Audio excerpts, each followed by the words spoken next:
G'day there guys, Marky here, and welcome back to another episode of r/relationship advice. Let's get into it. I found out that my girlfriend was a sugar baby, and now she's pretending like it was nothing. We dated for like 3 years, and I'm planning on proposing to her during Christmas, but yesterday after a party, something about her past came out, and I asked her after the party if that's true that she was a sugar baby before dating me, and she just said yeah, and continued looking at her phone like it was nothing. But actually, I'm hurt, and my reply was, oh. She didn't even ask me if I was okay, or acknowledge my feelings. I don't know what else to say, but I feel really disgusted. I don't know what to do next. I really wish she told me before we were dating. Now in the comments, if it's a deal breaker for you, you don't really need to justify yourself to anyone else here, but only you can make that call, and really try to suss out for yourself whether you can truly get over this, or if you will inadvertently and subconsciously spend the remainder of the relationship punishing her for something that she can't undo. Yeah, before talking to her, he's got to figure out if no matter what, that's a hard pass for him. If it is, and I understand why, it's effectively sex work, which isn't for everyone. Then he shouldn't even talk to her because obviously questioning her about it and then dumping her will be clearly shaming her. There isn't anything wrong with the choices she made, but no one has to date you. If he thinks the details matter, then delicately talk to her about it. I suggest you take some time and calm down. Put the proposal on hold and just think. If this really is a deal breaker, then you know what to do. Info. Did she know that sex work was a deal breaker for you, or did it just never get mentioned, and that is why she is so nonchalant about it? OP replies, thanks man, I really need to take some time and calm down. Reading most of these advices are really not helping. I got attacked so much. We never talked about the sex work thing before, as this is the first time. Someone replies, there is such a thing as sugar babies who do not engage in sexual activity. Are you sure that it was sexual? Personally, this would make the difference to me, but I also think that it's fair if he were to draw the line elsewhere. I just don't understand why it matters at all if it was before they got together and she hasn't done it since. The replies here are whack in both directions. Basically, 1, it is your right to feel some type of way about this. No shame in being a sex worker, but she should also know that it's something that people do have personal boundaries and feelings about, and she should have been open with you from way earlier. And 2, I would take some time to think through it personally and decide whether it's a deal breaker for you, or if you might be able to move past it. Then you could try to talk to her and understand her perspective. Your feelings may depend on the exact circumstances, reasons, nature of the relationships, etc. Fundamentally, it's not wrong for you to have your own feelings about this. Don't shame her for her choices when you talk to her, but it's also okay for you to decide that it's not something you can be comfortable with and you need to walk away. And now, onto the update. I was planning to be mature and ask her more about it, but before I could do that, she already made the first move. She asked me if everything is okay since that night because she can sense something is really off. And I explained everything. I don't want to go further, but my curiosity is dying to know more. And she told me the truth because she couldn't lie to someone she really loved. She told me how many sugar daddies she had, and yes, she slept with all of them, but it wasn't wonderful. She needed the money so bad, and that's why she did such things. After we dated, she stopped doing those and focused more on her relationship with me and already has enough money for tuition fees, etc. She cried and told me that she never brought this up because she thought that I would leave her, and she already knew that this day would come, but she just couldn't lie to me. We cuddled and made love that night. I understand that we all lived through the lowest points of our lives. I myself have been through that. At the moment, I'm still undecided what to do, but leaving her would be the last thing to do right now, and maybe checking myself into therapy. I love her to death. She's helped me throughout my depression, anxiety, and many mental health issues, and it would be shitty leaving her due to my insecurity. At the same time, postponing my marriage proposal till I fix my insecurity, and she is willing to stand by my side. I believe this is just another phase or challenge in our relationship. We will get through this together. I love you, N. Now in the comments, as a person who has dated sugar babies, sex workers, strippers, cam girls, what have you have the right to not date a person in that lifestyle. You do not have the right to abuse them, shame them, look down on them, talk bad about them. But if you do not want to date a person in the lifestyle, or who used to be, that's understandable. No, they are not more likely to cheat on you. If they're being safe, they are no more likely to have an STI than any other person who does not practice safe sex. They are people, and it's a job. But with that said, if you don't want to date a race car driver because you worry about their safety, that's okay. If you don't want to date a butcher because it goes against the beliefs that you may have, that's okay. If you don't want to date a person who makes more than you or is accustomed to a lifestyle that you don't feel able to give them, that is okay. You can choose who you want to be with and not be with, as long as you are not demeaning, dehumanizing, abusing, or committing any other negative actions towards that person. This is why honesty is always important. It allows for both parties to have the right to make an informed choice about how to proceed. I completely agree with this. My concern is that she knew that he wouldn't like it and would likely break up, so she decided to hide it. Basically wait until they're in love and inseparable, and then let it come out. Because she said she knew that it was eventually going to come out. It's understandable to not let all the dirty secrets out on the first date, but how long should you wait to let them know about a dark past? Pretty deceptive of her in my opinion, and sadly it happens often because we often go with the flow and just let time fly by. I think it's understandable to be with someone who has the same view on sex as you. I also think it's understandable and the right call to postpone getting even more serious when you've hit such a major roadblock in your relationship. It seems like he's not planning to leave her, but to work through this, so I'm going to give him the benefit of the doubt for making love to her. If he was undecided, I would say that is messed up.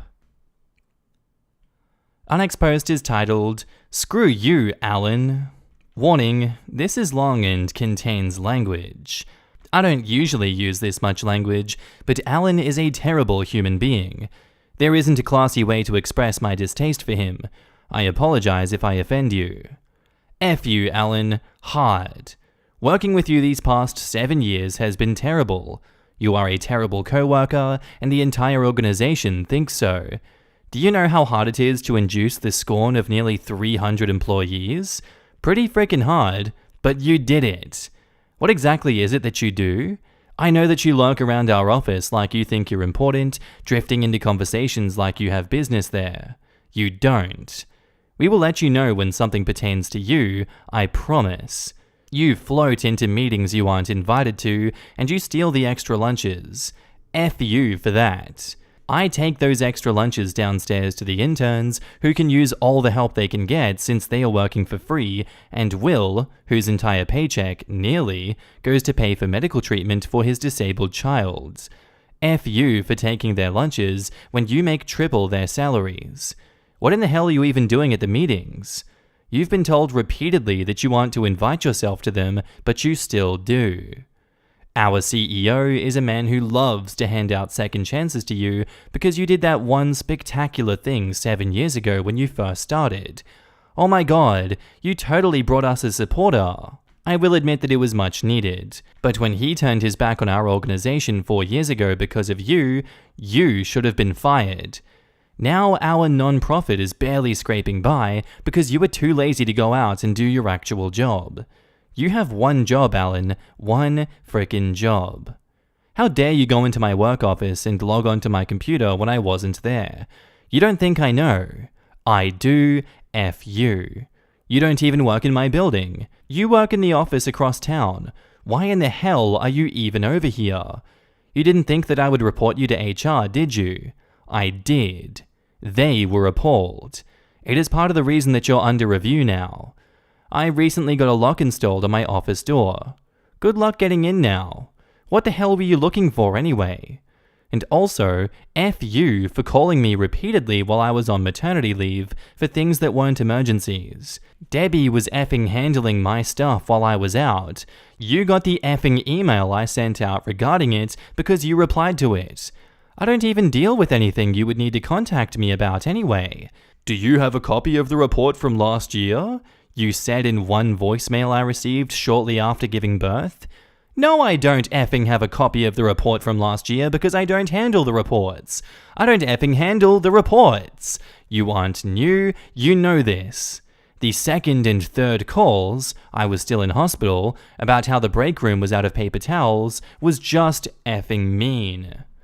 Coming back after maternity leave to 200-something emails from you was wonderful. I didn't answer them because you don't need that information. It isn't even your job to know that information.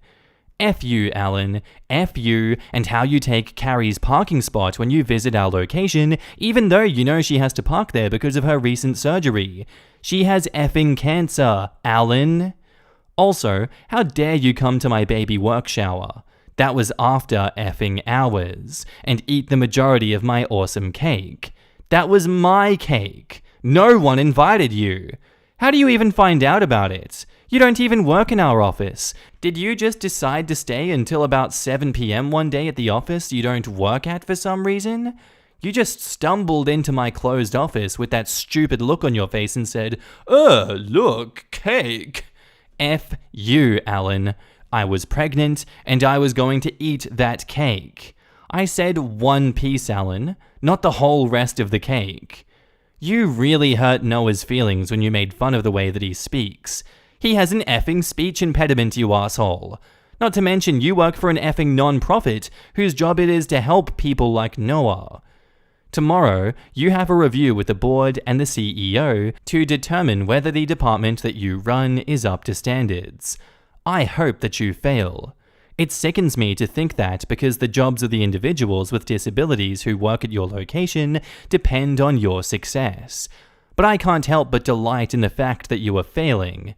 I will dance, Alan. I will dance and I will celebrate with cake. My cake, not yours, quietly and alone. When they pull your expense records and find that you are mismanaging funds and finally fire you.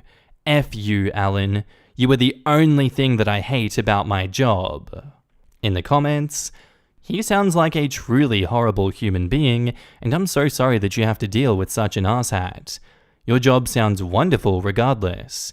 Working for a non-profit sounds like a fantastic place to work. I hope he gets fired too. All of Reddit will dance. I mean, I don't know you personally, Alan, but if I met you, I'd take great, relishing pleasure in wrapping my fingers around your jerk neck and strangling you, stopping every so often to forcibly feed you cake until your stomach teeters on the brink of bursting. Then I'd continue throttling you while maintaining eye contact and probably laughing until your final breath, whereupon I'd slap you in the face with a pink slip and whisper, "Screw you, Alan." Back up to the post, we have an edit. Thanks for the words of support and the sympathy anger, everybody. You were too wonderful. It is 8:04, my time, Central, and Alan just arrived for the meeting. My office is usually pretty quiet this early in the morning, but everyone is buzzing around conversating about what is about to go down in that conference room. I will do an update post when I have the news. Again, thank you so much for all of your comments. And now, on to the update. Bye-bye, Alan. Sorry it took so long to update, but I had work and things. For those of you who are interested, Alan is no longer employed. I don't really know a ton of details, but we received an email from Human Resources around 11 a.m. stating that Alan had moved on from our organization and that all his tasks would now be handled by this other person. The office was elated. I danced quietly and quickly in my office. High fives and fist bumps were given and received by all. There is even talk of a celebratory happy hour get-together after work. I cannot go to this because it is my shift with my 5-month-old. The hubs and I switch off so that we have times during the evening to relax and run errands, but I will be celebrating at my house with a homemade mini cupcake and whatever alcoholic beverage in my husband's man fridge will go with that cupcake. Maybe a nice German wheat beer? I don't know, but I'm taking suggestions on that. Thanks for all the comments and for reading both my posts. The show of support was outstanding. The advice was much appreciated. Tomorrow is going to be a good day. In the comments, a big F you to all the Allens in the world who take the little pieces of joy from work and crap all over them. Work sucks, Allen. Free lunch and cake is the only thing keeping us from losing our frickin' minds. File your own TPS report. I still remember when I was a tour guide at Parliament and the regular drop-off spot for extra lunches was the guide staff room. Sometimes they would even show up with freezers full of popsicles. I swear, you could have poisoned the food and killed the whole batch of guides, and if you showed up the next day with another free lunch, you could poison the entire next batch of us. Free food at work is always a delight. I realize this is a huge segue, but if I have to deal with useless thoughts, so do you. Let's not just, correctly and joyfully, pile on Allen. A hearty F you to everyone who could have, should have, put a stop to him long before. This would include the CEO and the HR department. If he's been mismanaging his expense funds, it should have been caught before Allen got reported for logging onto OP's computer. Co-workers like Allen only remained employed because the people above them can't and won't do their job and get rid of toxic assholes like Allen. I wonder, what if Allen knew that he was about to be investigated and logged onto OP's computer to make it look like she had changed his expense reports to try and frame him? Unlikely, yeah. The Allens of the world are rarely known for their computer smarts, but still. Our next post is titled, "Made a terrible mistake and I may lose everything. Co-worker suing me." I'm using an anonymous account to protect myself. I'm in the medical field and I got close to another co-worker who is not in the same field, but also a medical professional below me. We went out for drinks as a group and I thought that we hit it off. Went home with her and we had sex. She immediately regretted it and left. Her excuse was, "You don't crap where you eat." I saw her at work. We spoke a little bit and she said, that can never happen again and we should stop contacting each other. Later, I found out that she had a boyfriend. This made me very angry. I did something stupid and said along the lines of, "If you won't sleep with me again or cut off contact, I'm telling your guy."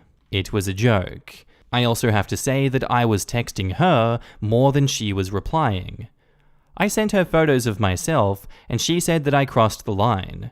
But I read it in a sort of joking way. Sent other pics and there was no reply for days. I went to her floor and she was not there, so I tried calling and texting her multiple times with no answer. I finally get a message from her saying she's going to HR and will be speaking to a lawyer, accusing me of threats and harassment. I thought she was joking, but I got a call from someone saying that they are her lawyer. I have worked so hard to get to where I am. I am an international employee on a working visa and have been to this country for a few years. I'm scared and am trying to figure out what to do. Please help me. How can I better approach this? Now in the comments, so blackmail and/or quid pro quo. Then she asked you to stop and you didn't. You're going to get fired, almost a guarantee. You should not ever attempt to think about contacting or speaking with this person ever again. You should hire an attorney. OP replies, "I will do anything not to lose my job. I have 1 year left of my program to practice. I made a stupid, terrible mistake. What I thought was a joke, now I see is serious. I'm going to look for a lawyer now." Okay, let's abandon the completely ludicrous idea that you thought all of this was a joke. You didn't just make a mistake, you made a series of very bad mistakes that range from sexual harassment to blackmail. Those aren't mistakes. Those were deliberate actions on your part to try to coerce a sexual relationship with someone who repeatedly told you to stop. This isn't a cultural issue or American law issue. You just didn't give a crap that she didn't want to have sex with you anymore, and you tried to coerce her into sex.